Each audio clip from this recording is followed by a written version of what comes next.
Hello and welcome back to another episode of our program. It's a little bit late this week because I got one of two things happening. One, I'm actually under contract to finish a book in December, which I'm kind of writing 1,000 words every day and trying to get that book out. It's actually with Bloomsbury, the publisher in the UK. And I was actually in London. I was actually negotiating this deal. And then they gave me the contract about a few weeks ago. I signed a contract. They're like, actually, we expect the manuscript in 6 months. So you better turn that book in by December. So here I am rushing to get that book out. So that's why I've been kind of absent from this YouTube channel. And I've also been working on a pretty huge newsletter release pretty soon. So I'm going to keep you guys updated on that. And on top of that, if you can't tell already, I'm still a bit under the weather. The season change here in Melbourne is crazy. One day it's like 15 degrees Celsius. And the very next day, it turns into something crazy like 5 degrees Celsius. So this radical shift in temperature sort of left me with a stomach flu, and there's a lot of this crazy stuff going around. So I was basically in and out of bed and in and out of the toilet trying to get that thing out of me. But right now, I'm feeling just well enough to get back on camera to record today's episode. But today we're going to return to something a little bit more practical, a little bit more basic. So the last 2 weeks we've been talking about pretty high level kind of literary stuff, and expect more of that in the future. I'm actually working on a pretty lengthy kind of the history of how we read, and I really want to present that as a video for you guys to listen to, even in an audio feed pretty soon. I'm working on a podcast feed for this channel, because from now on every video is going to be like an extended kind of, we're just having coffee, we're having a discussion right here to promote that kind of authentic exchange of ideas. But anyway, what are we going to talk about today? So, as someone who's been kind of bedridden for a little while, as someone who spent a lot of time in bed and trying to get well, I spend a lot of time thinking about screen time and reading. And basically what I've concluded recently, I did some tracking on my phone using an application called ScreenZen. And other than that, I also had the Apple kind of screen time tracking going on. And what happened in the last 2-3 weeks was that I reduced my screen time by nearly 80%.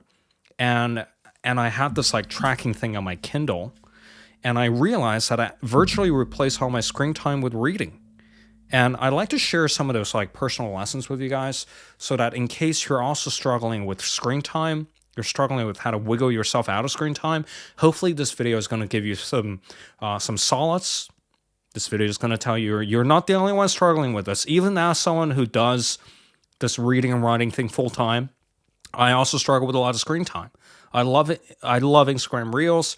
I love reading random stuff on Substack. I spend an extraordinary amount of time just answering emails. And I spend a lot of time just basically looking up old movie clips on my phone. So you're not alone in this.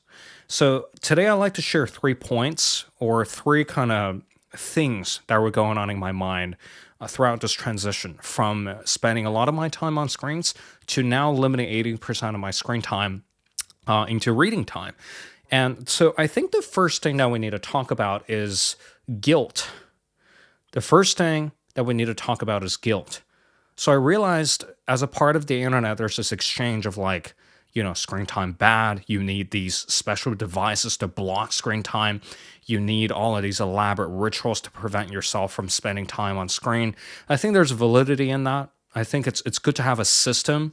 For example, I use ScreenZen to cap my Instagram, the amount of time that I spend on Instagram. But with those applications, you can simply disable them.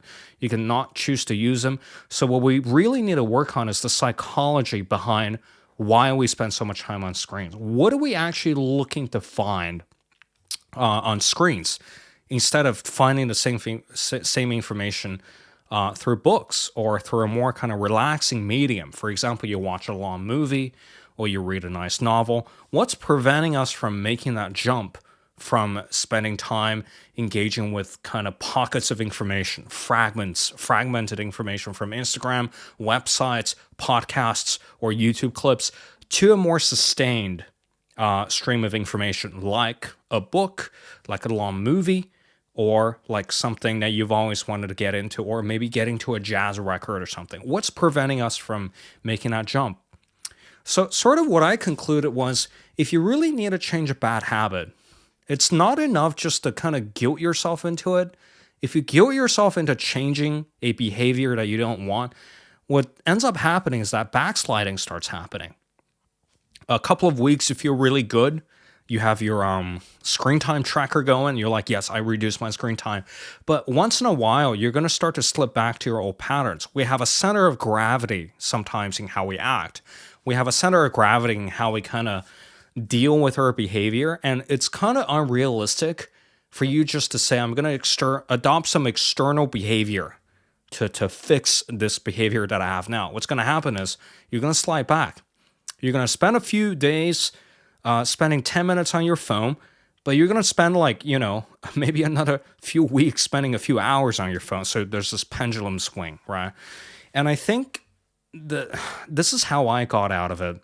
And I think it speaks to some of my meditation practices, which I'll talk about more. This is another side thing that I do in my life that I don't really talk much about. It really centers me. And one of the greatest things that meditation gives you is that you now have an awareness. You can watch yourself as you engage with problematic behaviors. For example, there's this book called like How to Quit Smoking. I think there's a book on how to quit smoking, which I don't know why like that just sprang to my memory. It basically said that if you really want to quit, one of the most effective ways to do that is by watching yourself so closely as you inhale a cigarette, so that eventually you get so grossed out by the cigarette because you've paid so much attention to exactly what's happening. So one day the idea of smoking would become so ridiculous to you, right? So I sort of took that idea and I thought to myself, okay, let us apply this to screen time. And what I basically did was I had a few days free where I wasn't doing much work, and I just said to myself, let us push this phone time or screen time to its logical extreme. So I sat down, spent about like 4 hours on Instagram every day, just watching absolute nonsense, learned nothing from it, and I felt really terrible. And I noted that feeling down without judging myself. I noted down the feeling of feeling lethargic, feeling like reality is not quite real, feeling all the emotions of guilt. I could have been reading a book. I could have been watching a nice movie. I could have been listening to some music that I really like. Note all of that down. And then within like a few days to a week, I started to realize the information that you get from your screens, like a fragmented internet article or from a short YouTube clip or from like a short podcast, they just aren't that satisfying. Right? It's fast food for your brain. Like you can listen to it on your way to work. I'm a big fan of Prof G Markets. They recently started doing kind of like this daily show. So I can tune into that for 25 minutes a day. But it's not like it's a satisfying punch, right? I don't really feel like I've learned anything. Yeah, I know where like the global trends in markets are going, but I haven't really gained that deep insight that I want into, for example, human behavior, into the world, into everything. So it's not really that satisfying. And as you tally up all these instances of you consuming information that's not really that satisfying, you start to get a sense of like, what the hell am I doing? You're like that smoker who's been paying very close attention to like his smoking behaviors.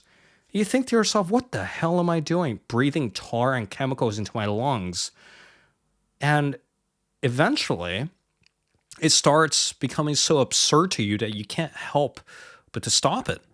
So that kind of happened like about 2-3 weeks ago. And I just realized all this information I'm getting is actually not making me feel that good. And here's the trick. Don't guilt yourself into thinking that you should have been reading all this time as you are paying attention to yourself, engaging in excess screen time. Don't guilt yourself into thinking that I'm a bad person for doing this. Let yourself do it. And eventually you're going to reach a point where it's like, God, this really doesn't feel that good. And then eventually your mind's going to start to look for alternatives, right? Eventually your mind's going to start to wonder, what is satisfying? Because we're kind of hardwired to find what we find interesting and inherently meaningful. So then my mind started wandering to different places like, what could I learn from like, contemporary nonfiction books? What what book could I pick up that's easy enough for me to get a kick out of? Could I get the same amount of enjoyment from a nonfiction book compared to like if I listen to like a podcast episode about nothing particular when I'm washing my dishes? Could I replace screen time with an audiobook? Could I replace screen time with a session of reading on my Kindle? Could I have replaced screen time with reading an article from a news publication that I'm subscribed to? These possibilities started bubbling up in my head. And I said to myself, okay, you know, God damn it, I'm so sick of spending like 4 hours on Instagram every day. I'm going to go out there and I'm going to go get a Kindle. And that's exactly what I did. I mentioned this Kindle in other videos. This is the 12th gen, I think. It's very fast and it's very pleasurable to use. And that's kind of an important point here, is that the second point, after you've done this exercise of just letting yourself go wild with your screen time and then reach that point where you start to see like how ridiculous it is that you're spending this much time hunting for information that's not really doing it for you, you need to trivialize reading. So once you've realized how absurd popcorn information is, as your brain starts to wonder what are other alternatives, look for a trivialized way for you to get back into reading, for you to get back into listening to music, or for you to get back into like watching a long film. Because here's the thing, with things that have a kind of emotional investment for a kind of extended amount of time that you need to put in. For example, I watched The Shawshank Redemption yesterday. It's a pretty long film. And some people have described the film as, you know, sometimes it's a pretty boring film. Sometimes it's hard to sit through those films, right? But, you know, sometimes you need to trivialize your way into the thing, because a lot of the times with things like a long movie or a novel or a nonfiction book that you want to read that's like 200-300 pages long, there's an investment involved. And as soon as there's any investment involved, you start to procrastinate. So we need to find a way in that sort of trivializes the whole thing. And I think my personal challenge is, because I was formerly working academia, and there's some sort of like weird academics trauma associated with the physical form of a book. So I almost get this kind of Pavlovian reaction whenever I see a book. It's like, okay, now sticky flags are out, now pencils out. I need to read this like a scholar. And then eventually what ends up happening is I stop myself before I even crack open the first page. So that's not really productive. And same with you. Do you find yourself like kind of unnecessarily making an elaborate ritual out of doing these longer forms of things? Doing things that require an upfront emotional investment? Do you find yourself needing to set up the right conditions? The weather has to be perfect, the tea has to be perfect, the book has to be perfect, the sticky flags need to be exactly this kind of color. If you find yourself doing that, find a way to trivialize that. And for me, the obvious solution was to get into a form that's easy to access. I can read this on a train. I can just pull it out, read a few pages, and put it away. There's a highlighting function built into this thing, so I can just highlight without breaking out my arsenal of highlighting devices. So that worked out for me perfectly. And then, like we said in the video about wet reading, find little patches of your day to get into reading. Find little patches when like normally you would go on Instagram, but now have a book ready to go, pull it out, read like 5 to 10 pages. And the beautiful thing with a Kindle is that sometimes you don't even know how many pages you've read. You can disable the page count. You can just read it until you feel like putting it down, and then put it down. Trivialize it to the point where you can start doing it whenever, wherever, and with whomever. Maybe don't read at a party. Don't do that. It's bad form. Just don't break out a Kindle when you're going out drinking with your friends, okay? So second step is trivialize the thing, and don't have some kind of ridiculous expectations. Keep the expectations super low, and kind of it's just something you do. It's as natural as pulling out your phone to check Instagram, and find a trivialized way for you to get back into reading. Is it an app on your phone? Is it a Kindle? Is it a book that you carry in your purse all the time? I don't know, pick that trivialized form of engaging with longer content for you and piecemeal the longer content into smaller chunks. Um, and I think there's one last point before I let you guys go here, before I do a summary and let you guys go, which is that for me, the Kindle made a lot of sense. I'm not getting sponsored to make this video, by the way. This is just something I really like, and I tend to go on long rants about things I like. But a Kindle, it's basically another screen. So this thing is pretty familiar, at least in a kind of tactile functions of it. So this doesn't feel that much different from like looking up something on Instagram. Doesn't feel that much different from like reading something on my computer. So for me, there's a lot less resistance kind of easing into the reading experience with a Kindle. And I feel like you also need to find the equivalent for you of like something that kind of is similar enough in a tactile way compared to your normal way of browsing through Instagram, finding articles to read on your computer, and make that transition super easy. Also speaks back to the point of trivializing reading, because a lot of us, we tend to build a moat around our reading rituals, right? And then the more you do that, the more you're going to start to realize your reading volume will go up without you even realizing that you're reading a lot more than the amount of time that you spend on your phone. So in summary, first, let yourself go wild, crazy. But as you're going crazy, pay very close attention to how this popcorn information is making you feel. Take close notes and notice how fragmented information, how shitty it's making you feel, and how stimulation might not be what you need to get that kind of oomph that you're looking for, right? Because we're all looking for that oomph when we're consuming information, but sometimes it's just not doing it for us. And then as your mind bubbles up with these possibilities of like finding denser and more interesting forms of information, find the most frictionless way to do that. Is it an app on your phone? Is it a Kindle? You decide. And then find a form factor that's relatively similar to how you prefer to read. And find a way that really works for you. And I think that's about it. That's all I want to cover today. And it's a bit of a practical one this week. But next week, I will be announcing something quite exciting that I've been working on.